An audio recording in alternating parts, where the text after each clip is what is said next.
আপনারা সবাই তো নিশ্চয়ই জানেন যে কচু ডাঁটা কীভাবে বানাতে হয় বা কেমন খেতে হয় কচু ডাঁটা। আর এর আগে আমার চ্যানেলে আমি কচু ডাঁটার রেসিপি ছেড়েওছি, কিন্তু আজকের রেসিপিটা হচ্ছে একদম ভিন্ন স্বাদের। আজকের রেসিপিটা হচ্ছে কচু পাতার। তো দেখে নিন রেসিপিটা আপনারা। দেখুন, এখানে কচু পাতার রেসিপি বানিয়েছি আমি। আগে চানা ডালটাকে ভিজিয়ে নিয়েছিলাম, আর তার সাথে আমি একটু আতপ চাল ভিজিয়ে নিয়েছিলাম। দুটোকে পেস্ট বানিয়েছি, আদা রসুনের পেস্ট বানিয়েছি, তাতে জিরে গুঁড়ো, লঙ্কা গুঁড়ো, হলুদ গুঁড়ো সব একসাথে মিশিয়ে নিয়ে, ছোলার ডালটার সাথে মিশিয়ে নিয়ে ওগুলোকে পাতার মধ্যে একটা করে পাতা লাগিয়ে লাগিয়ে জয়েন্ট করেছি। আগে পাতাটা দিয়েছি, তারপর চনার ডালটা দিয়েছি। এই বান্ডিলটা পুরো বানিয়ে নিয়ে ওগুলোকে সেদ্ধ করেছি। সেদ্ধ করে ছুরি দিয়ে এক একটা করে কেটে নিয়েছি। একদম মাছের মতন পিস হয়েছে। মাছের মতন পিস হয়েছে, দেখতে পাচ্ছেন আপনারা পিসগুলো। এইটা আমিও ফার্স্ট বানালাম, আপনারা দেখুন আমি রেসিপিটা কেমন করে বানাচ্ছি। এর আগে আমরা কচু ডাঁটার রেসিপি ছেড়েছিলাম, কিন্তু কচু পাতার রেসিপিটা এর আগে হয়নি। অনেকেই আপনারা জানেন না নিশ্চয়ই যে এভাবে কচু পাতাকে বানানো যায়। অনেকে তো এটা ফেলে দেন বা অনেকে নেনই না এটা। আমার মাও এটা ফার্স্ট টাইম ট্রাই করছে। দেখতে থাকুন আপনারা রেসিপিটা কেমন হচ্ছে, আর তারপর আপনারাও বানিয়ে ফেলবেন কচু পাতার এই রেসিপিটা। তো এখানে সব কটা ভেজে তুলে নিয়েছে, এবার এটা গ্রেভির মতন করে বানানো হবে। দেখতে একদম মাছের মতন মনে হচ্ছে। এটা অনেকে ভাজাও খেতে পারেন, ভাজাও খেতে ভালো লাগে। আমার দুটো খাওয়া হয়ে গেল ভাজা। পেঁয়াজগুলোকে দিয়ে দিলাম, পেঁয়াজগুলো নাড়াচাড়া করে নেবো। এই পুরো রান্নাটা কি তেলে হচ্ছে? সর্ষের তেলে, খাঁটি সর্ষের তেলে। কচ্চি ঘানি মাস্টার্ড অয়েল।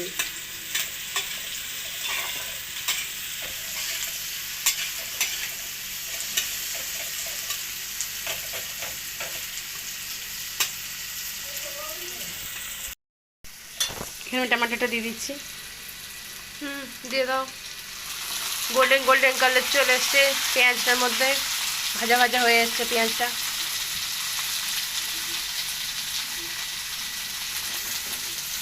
আগে নুনটা দিয়ে দেবো, নুনটা দিলে এগুলো গলে যাবে। নুন দিয়ে দিলাম 2 চা চামচের মতন।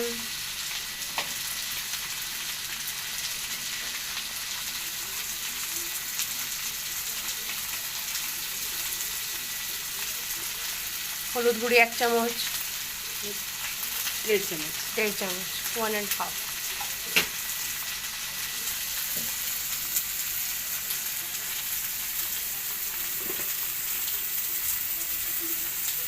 জিরে গুঁড়ো, হ্যাঁ, জিরে গুঁড়ি 3 চামচের মতন দিয়ে দিয়েছি। এবারে মশলাটাকে ভালোভাবে কষিয়ে নিচ্ছি।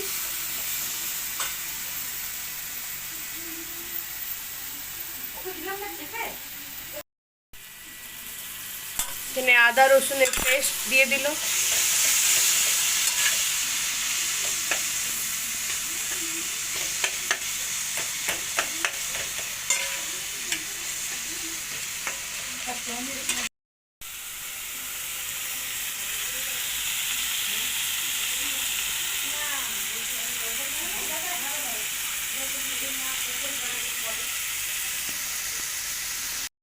এখানে কষিয়ে নিল ভালো করে।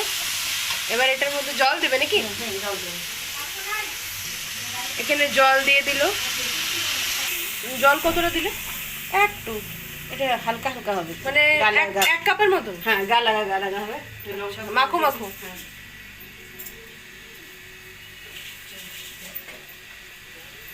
এবার দেওয়া হবে লঙ্কার গুঁড়ো। আগে লঙ্কা গুঁড়ো দিলে পুরো বাড়িতে ঝাঁঝ হয়ে যাবে, তাই লঙ্কা গুঁড়োটা লাস্টে দিতে হয়। দিয়েছে।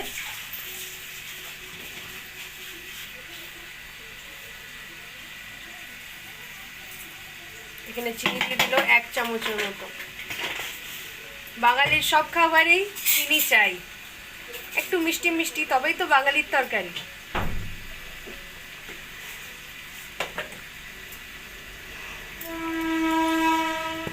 এবার কি দেবে এটাতে? গরম মশলা কতটা? 1 চামচ ছোট চামচে।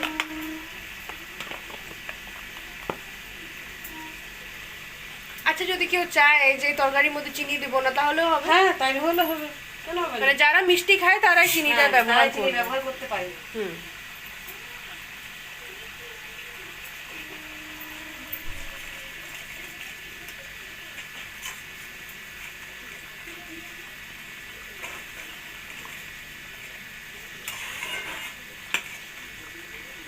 গ্রেভিটা হয়ে গেছে।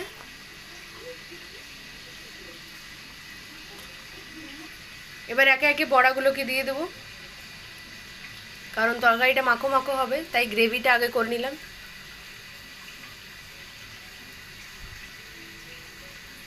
মনে তো হচ্ছে তরকারিটা খেতে খুবই ভালো হবে, ফার্স্ট টাইম খাবো তো।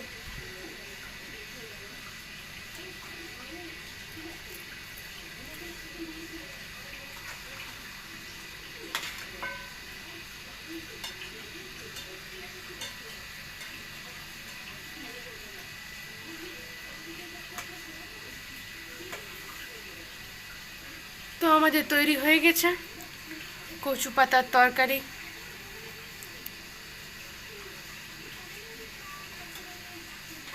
তো আপনারা ভিডিওটা দেখে নিন আর চটপট বানিয়ে ফেলুন এইভাবে কচু পাতার বড়ার তরকারি।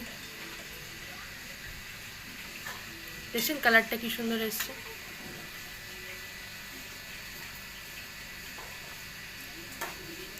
তো আজকের মতন এই পর্যন্তই, আবার আসবো একটা নিউ রেসিপি নিয়ে। ভিডিওটা ভালো লাগলে লাইক শেয়ার অ্যান্ড সাবস্ক্রাইব করতে ভুলবেন না। Thank you for watching.